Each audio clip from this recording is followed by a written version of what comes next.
This channel does not promote any violent, harmful, or illegal activities. All content provided by this channel is meant for an educational purpose only.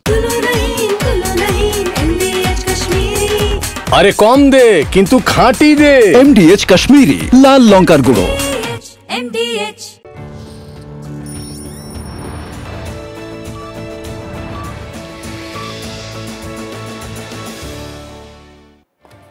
বিকেল ৫টা শুরু করছি আজকের পাঁচ কথা মানেই এখনো পর্যন্ত যা যা ঘটে গেছে তার মধ্যে থেকে ঝাড়াই বাছাই করে একেবারে সেরা খবর আর তার চুলচেরা বিশ্লেষণ। পাঁচ কথায় আজ কোন খবরগুলোর দিকে আমাদের মূল নজর রয়েছে দেখাবো বিগ ওয়ালে পাঁচ কথার ইস্যু। পিসিআর কে প্লে করতে বলবো পাঁচ কথার আজকের প্রথম ইস্যু নারী পাচারে সিবিআই দাবি এই মুহূর্তের সবথেকে বড় আপডেট। এবং ইস্যু দুই জেলায় দুই তৃণমূল নেতা খুন কিভাবে কোথায় অবশ্যই দেখাবো পাঁচ কথায়।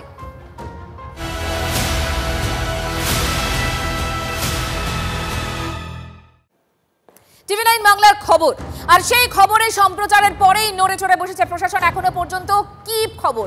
নারী পাচারের করিডোর শিলিগুড়ি, ট্রেনিং সেন্টারের আড়ালে অন্তত 600 মেয়ে পাচার, রেল পুলিশ সূত্রে চাঞ্চল্যকর দাবি। গত পরশু উত্তরবঙ্গ থেকে ভিন রাজ্যে পাচারের পথে এনজেপি স্টেশন থেকে 56 জন মহিলাকে উদ্ধার করে জিআরপি। তদন্তে উঠে আসছে চাঞ্চল্যকর তথ্য, আর এই ঘটনায় আগেই গ্রেফতার ছত্তিশগড়ের বাসিন্দা বিজেন্দ্র প্রতাপ সিং। শিলিগুড়িতে নারী পাচার কাণ্ডে ট্রেনিং সেন্টারের আধিকারিক সহ এখনো পর্যন্ত গ্রেফতার 4। চক্রের বাকি পান্ডাদের খোঁজে তল্লাশি চলছে।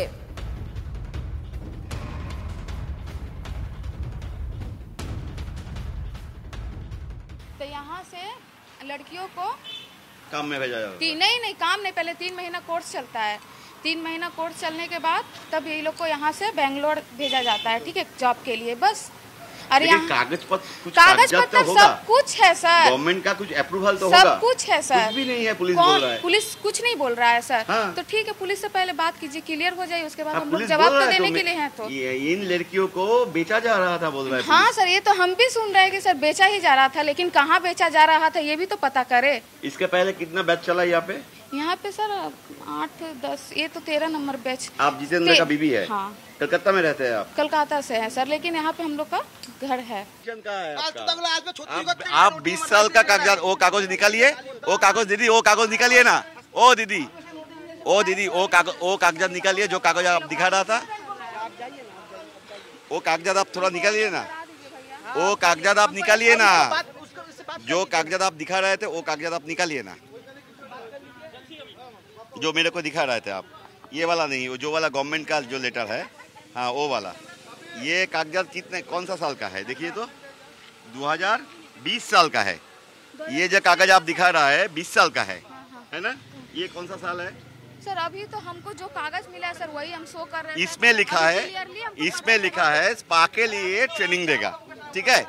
स्पा के लिए आप ट्रेनिंग देंगे ना, लेकिन आपका हस्बैंड बोल रहा है आप लोगों ने बाइक कंपनी में काम देने के लिए लेके जा रहे थे, उसका कागज कहाँ है सर? देखिए गाली गलौज कर हमको जाने दीजिए। आप मेरे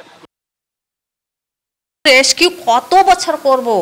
হ্যাঁ, এটা তো খুব বড় সমস্যা, এটা তো খুব অর্গানাইজ ক্রাইম। এটা শুধু এখানে হচ্ছে সেইটা না, অল ওভার মানে ইন্ডিয়াতে হচ্ছে। কিন্তু সোর্স পয়েন্ট কোথায় আছে, ডেস্টিনেশন কোথায় আছে? এই জায়গাটা তো আমাদের যে জায়গাতে আমরা আছি এখান থেকে এত মানে মেয়েরা যাচ্ছে, কেন যাচ্ছে? তো একটা টি গার্ডেন বেশিরভাগ তো আমরা টি গার্ডেন থেকে আছি, জলপাইগুড়ি হোক, দার্জিলিং ডিস্ট্রিক্টে হোক না, তো যে টি গার্ডেন কন্ডিশন খারাপ নাই, মানে খারাপ আছে, যার জন্য মানে সেরকম কোনো অপরচুনিটি নাই জবের। এখানে যে ড্রপ আউট আছে ওদের জন্য তো আরও নাই। তো করবে কি? তো নিজেকে তো বাঁচতে হয়। এই সিচুয়েশনের মধ্যে যে ট্রাফিকার আছে ওরা মানে নোট করে সেভাবে ওদেরকে কথা বলে মানে ওদের মাইন্ডটাই ওয়াশ করবে। তো সে সময় আমরা বললে কিন্তু ওরা আমাদের কথাটা বিশ্বাস করবে না। কিন্তু একটা ট্রাফিকার এজেন্ট ও যেভাবে স্বপ্নটা দেখাচ্ছে না, ওইটার মধ্যে ওরা উড়ে যাচ্ছে। আর এই মুহূর্তে এ সম্পর্কে আমরা যেটা আপডেট জানতে পারছি যে বিজেপি সিবিআই তদন্তের দাবি করেছে। আমরা এই খবর নিয়ে কথা বলবো। আমাদের দুই প্রতিনিধি এই মুহূর্তে আমাদের সঙ্গে রয়েছেন, একদিকে প্রসেনজিৎ রয়েছে, অন্যদিকে নীলেশ্বর সান্যালও রয়েছে। আমি প্রসেনজিতের কাছে প্রথমে যাই। প্রসেনজিৎ, যেরকমটা দেখছিলাম যে প্রথমে যে ভদ্রমহিলার সঙ্গে তুমি কথা বলছিলে, ওই অর্গানাইজেশন মানে ট্রেনিং সেন্টারের আড়ালে যেভাবে চক্র চলছে, প্রথমে তিনি জানতেন, তারপরে তিনি কিছুই জানতেন না, আবার পুলিশ প্রশাসন তারাও কিছু জানে না, কিন্তু রমরম করে এই চক্র চলছে। প্রসেনজিৎ, দেখো বন্ধুরা, অনেকটা ওই চোর পাড়ালে বুদ্ধি পাড়ার মতো দশা। জেলায় জেলায় পুলিশের ইন্টেলিজেন্সের তুমুল ফেলিওর, এবং সেই কারণে এই ঘটনা সামনে এলো। রেল পুলিশ 56 জনকে উদ্ধার করলো, কিন্তু রেল পুলিশের তদন্তই বলছে এটা 13 এবং 14 নম্বর ব্যাচের মেয়েদেরকে পাঠানো হচ্ছিল। তার মানে 1 থেকে 12 নম্বর ব্যাচ এর আগে চলে গিয়েছে। কারা তারা, সংখ্যাটা কতজন? যদি এক্ষেত্রে একবারের এই অভিযানে 56 জন উদ্ধার হয়ে থাকে, তাহলে সেই হিসেবে তো 1 থেকে 12 ধরলে, এই ব্যাচগুলো ধরলে 50 জন করে হলে প্রায় 600 জন। সেই 600 জন তরুণী যুবতী তারা কোথায়? তারা কি বিক্রি হয়ে গেলেন? অন্ধকার নিষিদ্ধ জগতে তারা কি এক কোণে পড়ে আছেন? এই উত্তরটাই কিন্তু রেল পুলিশের তদন্তের ক্ষেত্রে কর্তাদেরকে ভাবাচ্ছে। অন্যদিকে স্বেচ্ছাসেবী সংস্থাগুলো বলছে উত্তরবঙ্গের ক্ষেত্রে এই গোটা অঞ্চল করিডর প্রতিনিয়ত, উত্তরবঙ্গ শুধু নয়, উত্তর পূর্বে মেয়েদেরকে এই রুট দিয়ে পাচার করা হচ্ছে, নেপালের মেয়েদেরকে রুট দিয়ে পাচার করা হচ্ছে, এবং প্রতিটি ক্ষেত্রেই প্রাথমিকভাবে পুলিশ নিষ্ক্রিয়। যে কারণে স্বেচ্ছাসেবী সংস্থাগুলো বলছে যে উদ্ধার অভিযানে জোর দেওয়া নয়, সেটা সমাধান নয়। সমাধান সেটাই যেখানে উদ্ধার অভিযান পরের কথা, পাচারের আগে সেখানে নজর দিতে হবে। যে এলাকাগুলো পিছিয়ে পড়া, নজরদারি কোথায়, পুলিশ প্রশাসন কোথায়, এই প্রশ্ন বারবার করে TV9 বাংলা তুলছে। এই খবর তাই সবার আগে ব্রেক করেছে TV9 বাংলাই। প্রশ্ন তুলছি আমরা, আর এই মুহূর্তে বিজেপিও প্রশ্ন তুলেছে। বিজেপি ইতিমধ্যে এই ঘটনার CBI তদন্ত দাবি করেছে। নীলেশ্বর আমাদের সঙ্গে রয়েছেন, আমাদেরকে আপডেট জানাবে। নীলেশ্বর, দেখো মঞ্জিরা, এই যে 56 জন মেয়ে একবারে যারা কলেজ ছাত্রী বা অন্যান্য তরুণী রয়েছে, তারা উদ্ধার হওয়ার পর কিন্তু রাজনৈতিক মহলেও চাঞ্চল্যটা ছড়িয়ে গেছে, এবং রাজনৈতিক মহল থেকে যেটা সরাসরি অভিযোগ করা হচ্ছে, এবং বিজেপি এবং কংগ্রেস তারা প্রত্যেকে পরিষ্কার করে অভিযোগ করছেন যে এই যে ফর্ম ফিল আপ করে এই সমস্ত কলেজ ছাত্রীরা তারা ট্রেনিংয়ে গিয়েছিলেন, সেই ফর্মগুলি কিন্তু অঞ্চল অফিস থেকে বিতরণ করা হয়েছে, এমনটা একটা মারাত্মক অভিযোগ করছেন। তাই এই ঘটনায় শাসক দল যুক্ত থাকতে পারে, এমনটাই তারা অভিযোগ করছেন, এবং বিজেপির পক্ষ থেকে তাই পরিষ্কারভাবে এই ঘটনার CBI তদন্ত দাবি করা হয়েছে। মঞ্জিরা, CBI তদন্ত দাবি করেছে বিজেপি। মঞ্জিরা, নীলেশ্বর আপাতত তোমাকে ধন্যবাদ। প্রসেনজিৎ, তোমাকেও ধন্যবাদ। আমরা মহিলা সুরক্ষা যে কমিশন, সেই কমিশনের সঙ্গেও কথা বলেছিলাম, তারাও বলছেন স্বতঃপ্রণোদিত তারা পদক্ষেপ করবেন, এবং একই সঙ্গে এই মুহূর্তে যে আপডেট আপনাদেরকে দিলাম, বিজেপি CBI তদন্ত দাবি করেছে। অর্থাৎ রাজনৈতিক তরজা কিন্তু ইতিমধ্যেই এই ইস্যুকে কেন্দ্র করে শুরু হয়ে গিয়েছে। সেক্ষেত্রে রাজ্যের শাসক দলের কি বক্তব্য শোনাবো আপনাদের। এই যে 56 জন নারী পাচার হচ্ছিল, আপনারা তদন্ত করে দেখুন, কারণ যেই ট্রেনিং সেন্টার ট্রেনিং করানো হচ্ছে, সেই ফর্ম রামসাই পঞ্চায়েত সমিতির থেকে বিলি করা হয়েছিল। পঞ্চায়েত সমিতি কারা চালাচ্ছে? তৃণমূলের লোকজন সকলে। তো তৃণমূলের ওখান থেকে এই ফর্ম বিলি করে নারীদেরকে, সেই মহিলাদেরকে নিয়ে গিয়ে তাদের ট্রেনিং দিয়ে পাচারের সঙ্গে তাহলে কারা যুক্ত? তদন্ত হলে সব বেরিয়ে চলে আসবে। কারণ ডুয়ার্স থেকে প্রতিনিয়ত হিউম্যান ট্রাফিকিং হচ্ছে, এটা আমাদের আজকে না, দীর্ঘদিনের অভিযোগ। নারী পাচারগুলো কোথায় হচ্ছে আপনাকে দেখতে হবে। যারা ধরা পড়েছে তারা কোথাকার লোক? তারা তো কেউ বাংলার লোক না। যারা নারী পাচার করছে বা যে সমস্ত মেয়েদেরকে রিকভারি করা হলো, যাদেরকে নিয়ে যাওয়া হচ্ছিল, তাদের তো পশ্চিমবঙ্গে নিয়ে যাওয়া হচ্ছিল না। তারা প্রত্যেকটা মেয়েই বাঙালি। বাঙালি বিদ্বেষ একটা সারা ভারতবর্ষে চলছে। তো বাঙালি মেয়েদের প্রতি অত্যাচার হবে না, এটা তো আমাদের সকলের জানা আছে। এবং এই বাঙালি মেয়েদেরকে ধরে নিয়ে বিজেপি শাসিত রাজ্যে নিয়ে যাচ্ছিল। সেখানে পশ্চিমবঙ্গ পুলিশ এবং পশ্চিমবঙ্গের বিভিন্ন প্রশাসনিকভাবে খোঁজখবর পাওয়ার পরে সে মেয়েগুলোকে রিকভারি হয়েছে। এগুলোকে বিজেপি শাসিত গভর্নমেন্ট যে সমস্ত রাজ্যে আছে সেখানে নিয়ে যাচ্ছিল।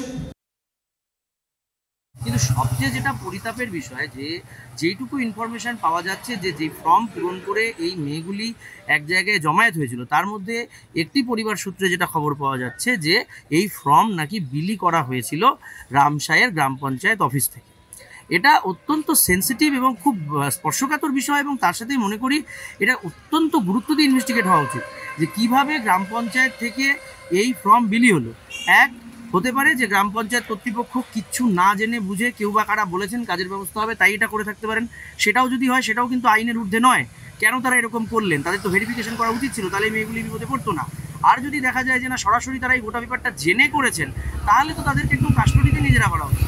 এই মেয়েদেরকে মানে তারা কোন দেশ থেকে এসছেন, কোথায় যাচ্ছিল, এর প্রত্যেকটা স্পেসিফিক ধরে ধরে প্রত্যেকটি মেয়েকে ধরে ধরে তদন্ত করা উচিত, কিন্তু প্রশাসন কেন এটাতে নির্বিকার আমি জানি।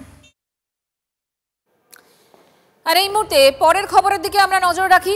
পরের খবর এই মুহূর্তের দিকে যা দেখতে পাচ্ছি আমরা যে কাকদ্বীপে মানে জেলায় জেলায় তৃণমূল এবং তৃণমূলের মধ্যে গোষ্ঠীদ্বন্দ্ব চলছে। কাকদ্বীপে তৃণমূল নেতার ভাইপো খুনে পিছনে দলের গোষ্ঠী কোন্দল সেটা সামনে এসছে। পঞ্চায়েতের দখলদারি নিয়ে গোষ্ঠীদ্বন্দ্বে কি খুন তৃণমূল কর্মী রাকিব শেখ। তৃণমূল সূত্রে খবর, লোকসভা নির্বাচনের পর থেকে মধুসূদনপুর গ্রাম পঞ্চায়েতের দখল নিয়ে তৃণমূল সাংসদ বাপি হালদার আর বিধায়ক মন্টুরাম পাখিরার গোষ্ঠীর গন্ডগোল।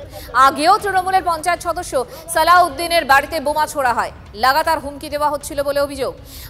সালাউদ্দিন বিধায়ক গোষ্ঠীর লোকজন বলে খবর। সম্প্রতি ত্রাণ বিলি নিয়েও সাংসদ আর বিধায়কের মধ্যে মানে সাংসদ আর বিধায়ক গোষ্ঠীর মধ্যে কোন্দল বাঁধে। এরপর গতকাল মাঠ থেকে উদ্ধার হয় তৃণমূলের পঞ্চায়েত সদস্যের ভাইপোর ক্ষতবিক্ষত দেহ। নিহত তৃণমূল কর্মীর নাম রাকিব শেখ। কে বা কারা খুন করলো রাকিবকে সিসি ক্যামেরার ফুটেজে নজর পুলিশের। সাংসদ গোষ্ঠীর দিকেই অভিযোগের তীর নিহতের কাকার। এখনো পর্যন্ত তৃণমূল সাংসদ বাপি হালদারের কোনো প্রতিক্রিয়া পাওয়া যায়নি। তৃণমূলের পঞ্চায়েত সদস্যের ভাইপোকে কুপিয়ে খুনের অভিযোগ উঠল। কাকদ্বীপের মধুসূদনপুর গ্রাম পঞ্চায়েতের রামতনুনগর এক গ্রামের এই ফাঁকা মাঠ আজকে সকালে তৃণমূল সদস্য সালাউদ্দিন শেখের ভাইপো রাকিব শেখের কোপানো দেহ, একেবারে ক্ষতবিক্ষত দেহ এই ফাঁকা মাঠ থেকে উদ্ধার করা হয়। স্থানীয় নেতৃত্বের দাবি যে রাকিব বিরুদ্ধ গোষ্ঠীর কোনো গোপন কথা জেনে ফেলেছিল এবং সেই গোপন কথা ফাঁস করানোর জন্য বলছিল, সেই কারণের জন্যই তাকে খুন করা হলো কিনা সেদিকটাও পুলিশকে জানানো হয়েছে। পুলিশ সমস্ত দিক খতিয়ে দেখছে। এই ঘটনায় ব্যাপক উত্তেজনা ছড়িয়েছে এলাকায় এবং এলাকার বাসিন্দারা রীতিমতো আতঙ্কিত। গত লোকসভা নির্বাচনের পর থেকে স্থানীয় মধুসূদনপুর গ্রাম পঞ্চায়েত দখলকে ঘিরে একাধিকবার গণ্ডগোলে জড়িয়েছে দুপক্ষ। তৃণমূলেরই দুপক্ষ, এক পক্ষ স্থানীয় বিধায়ক মন্টুরাম পাখিরার অনুগামী এবং অন্য পক্ষ মথুরাপুরের সাংসদ বাপি হালদারের অনুগামী। ফলে এই গণ্ডগোল কিন্তু কোনো রকমে মিটছিল না। তবে এই গণ্ডগোলের জেরে খুন নাকি এর পেছনে অন্য কোনো কারণ রয়েছে, সমস্ত দিক খতিয়ে দেখে অভিযুক্তদের গ্রেপ্তার করতে চাইছে হারুট পয়েন্ট উপকূল থানার পুলিশ। কাকদ্বীপ থেকে ক্যামেরায় সৌভিকের সঙ্গে শুভেন্দু হালদার, TV9 বাংলা। এমপি আমরা তো বারবার তো এমএলএ সাহেবকে বলেছি, বারবার বলছি, ওসব আমরা কী বলবো, আমরা বারবার বলছি এইসব হচ্ছে, গন্ডগোল করছে, বারবার মারামারি হচ্ছে, অনেক সময় মারও খেয়েছি, এই সব চলছে। বিধায়ক সাহেব তো সব জানেন, আমরা যা কিছু হয়তো বিধায়ক সাহেবকে বলি। আমরা সব ব্যবস্থা নিয়েছে কি না, কোনো স্টেপ নেয়নি। এই লোকজনগুলো কি এমপির ছত্রছায়ায় রয়েছে সেইটা মনে হয় তো, না তো এত কিছু হয় কি করে। মানে এমপির ইন্ধন আছে মনে করছেন? স্বাভাবিক তো, এটা ভাবার বিষয়, কোনো কিছু নেই। একটা নীরব ছেলেকে এরা মারবে, ও নিশ্চয়ই কিছু দেখেছে, কোনো কিছু ষড়যন্ত্র কিছু দেখেছে, সেই হিসাবে বলছে বলে দেবো। পুলিশে বারবার জানিয়েছি, বারবার পুলিশকে জানিয়েছি। পুলিশ আসবে, কোথায় পেটে বেরোতে দেখবে, ছবি তুললে চলে যাবে। এর কঠোর শাস্তি চাই। আমরাও চাচ্ছি পুলিশের যে কোনো প্রকারে তদন্ত করে বার করতে হবে কারা সব করেছে। ও উপরে সব নেতৃত্ব আরও অনেক আছে, সময় মতো বলে দেবো। যারা আজকে দাবি করছে যে আমরা টিএমসি করি, তারা কিন্তু আদৌ টিএমসি নয়। আমার সন্দেহ সেটাই, কারণ এর আগে অনেক হুমকি দিয়েছে। পঞ্চায়েতের এরা একটা দখল করার চেষ্টা করছে, যাতে করে আমাদেরকে সরিয়ে দিয়ে তারা যেন দখলে আসতে পারে, সেই চেষ্টা তারা চালিয়ে যাচ্ছে, নিরন্তর চালিয়ে যাচ্ছে। সাংসদ এখানে আমাদের সঙ্গে কোনো সহযোগিতা কিন্তু উনি করেননি। যারা এই আন্দোলন করছে, যারা চেঁচামেচি করছে, যারা হুমকি দিচ্ছে, তারাই তো বলছে আমাদের মাথার উপর রয়েছে, সাংসদের নামে স্লোগান দিচ্ছে। আমার ছেলের সঙ্গে আমার কিছু হয়নি, ওরা পা কেটেছে, দুদিন হাঁটতে পারেনি কাদায়। ওই ছেলেটা গাড়ির কাছে গিয়ে বসে থাকে, ও গাড়ি চালাতে পারে না। আমি জানি আমার ছেলে ঘরে শুয়ে আছে, কে পেলবো ঢেকে নিয়ে খেয়েছে। আমার বলে তো ছেলের কুপিয়ে মেরে ফেলে দিয়েছে, বলি ভর্তি হয়ে গেছে। আর কি ওর এমন ভাবে কুপিয়েছে, ও নিজে নিজে ওরকম করতে পারে না। আমি রাজনীতি মানে কি, যখন সিপিএম ছিল সিপিএম, টিএমসি ছিল টিএমসি, আমি কোনো দল দলের কথা আলোচনা করি না। তবে তোরা তো মার্ডার করে তো কেউ এমনি করে থাকতে পারবি নি, ফায়েজ হয়ে যাবে, তখন তোদের হাল কি করব? আর আমি যখন প্রমাণ পেয়ে যাব তোরা কি বাঁচতে পারবি? 5 মিনিট সময় লাগবে না। বাংলায় ফের খুন তৃণমূল কর্মী। ভরতপুরে তৃণমূল কর্মী খুনে 18 ঘন্টা পার, আটক মাত্র 2। আটকদের মধ্যে তৃণমূল পঞ্চায়েত সদস্যের স্বামী। গতকাল রাতে বাইকে করে যাওয়ার সময় তৃণমূল কর্মী ষষ্ঠী ঘোষের ওপর হামলা, দুষ্কৃতীদের এলোপাথারি কোপ, বোমা ছোড়ার অভিযোগ। ঘটনাস্থলে মৃত্যু হয় তৃণমূল কর্মীর। ব্যক্তিগত শত্রুতা না রাজনৈতিক কারণে খুন, তদন্তে পুলিশ। ঘটনাস্থল থেকে উদ্ধার ধারালো অস্ত্র, জুতো।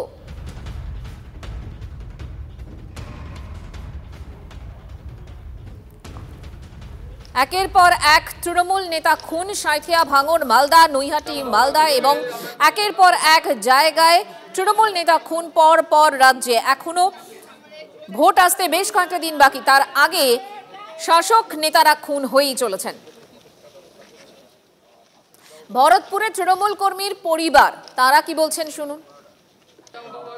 বাবা এসেছিল শুনিয়া মুনিশ দেখতে ধান চাষ করার জন্য টাকা তুলতে, দি বাড়ি যাইছিল, অনেক রাত হয়ে গেছে, দি এইখানে 8টা সাড়ে 8টা হবে। বাড়ি থেকে ফোন করেছি, বাবাকে ফোন করি বেশি না, আমাকে বলল বাবাকে একবার ফোন করি দেখ। আমি ফোন করেছি, বাবার ফোনটা সুইচ অফ করে দিয়েছে, বাবাকে আমরা কেউ ফোন করি পাইনি।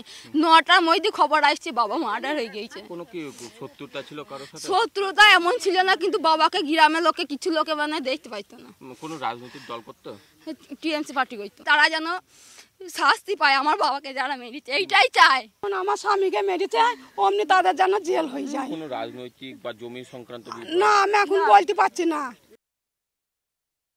এটা তো শুধু কাকদ্বীপ না, ভরতপুরে হয়েছে একই সিনড্রোম। উত্তরবঙ্গ, দক্ষিণবঙ্গ, সব বঙ্গে একই জিনিস হচ্ছে। কারণ একটাই, বখরার মারামারি। রসদ কম, চোর বেশি। রসদ কমে যাচ্ছে, চোর বেড়ে যাচ্ছে। সব চোর তৃণমূলে। দিদি অত রসদ দিতে পারছে না, দিদির রান্নাঘরে অত খাবার নাই। এবার দিদির চোর ভাইরা কি করবে? খুনাখুনি করে সংখ্যা কমাচ্ছে। এই মার্ডারটা ব্যক্তিগতভাবে ষষ্ঠী ঘোষ, যে গত রাত্রি 9টার সময় মার্ডার হয়েছে, এই ষষ্ঠী ঘোষকে তাদেরই প্রতিবেশী, কারোর সাথে তাদের মনোমালিন্য ছিল, দূরত্ব ছিল, গন্ডগোল ছিল, তাই সেইটা নিয়েই মার্ডারটা হয়েছে। খাস কলকাতায় ফের ধর্ষণের অভিযোগ। জেলবন্দি স্বামীকে জামিন পাইয়ে দেওয়ার নামে মহিলাকে ধর্ষণের অভিযোগ। কি অভিযোগ, কোথায় ঘটেছে, সবটাই জানবো। সুপ্রিয় আমাদের সঙ্গে রয়েছেন টেলিফোনে। সুপ্রিয়। মঞ্জিরা, দেখো, কিছুদিন আগেই পার্কস্ট্রিট থানায় এক মহিলা তিনি লিখিতভাবে অভিযোগ করেন যে তার জেলবন্দি স্বামী তাকে জামিন পাইয়ে দেওয়ার কথা বলে একজন সেনাকর্মী, তিনি বীরভূমের বাসিন্দা, ওই মহিলার কাছ থেকে বেশ কিছু টাকা তিনি হাতিয়ে নিয়েছেন। এমনকি তাকে বিভিন্ন সময় কলকাতাতে নিয়ে আসেন, এমনকি পার্কস্ট্রিট এলাকার একটি জায়গাতে নিয়ে গিয়ে ওই মহিলার কিছু আপত্তিকর ছবি এবং ভিডিও তুলে সেগুলোকে পরবর্তীতে ভাইরাল করে দেওয়ার হুমকি দেওয়া হয়, এমনকি তাকে ধর্ষণ করা হয়, এমনটাই কিন্তু তিনি অভিযোগ করেছেন। আর সেই অভিযোগের ভিত্তিতে পার্কস্ট্রিট থানার পুলিশ তদন্তে নেমে গতকাল ওয়াটগঞ্জ এলাকা থেকে ওই সেনাকর্মী যার বিরুদ্ধে অভিযোগ মোহাম্মদ মনিবুর রহমান, তাকে গ্রেফতার করেছে। তাকে আজকে আদালতে পেশ করার পর পুলিশ হেফাজতে নিয়েছে তাকে।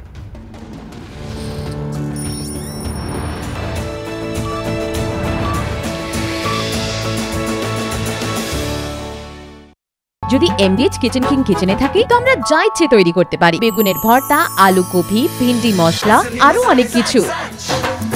MDH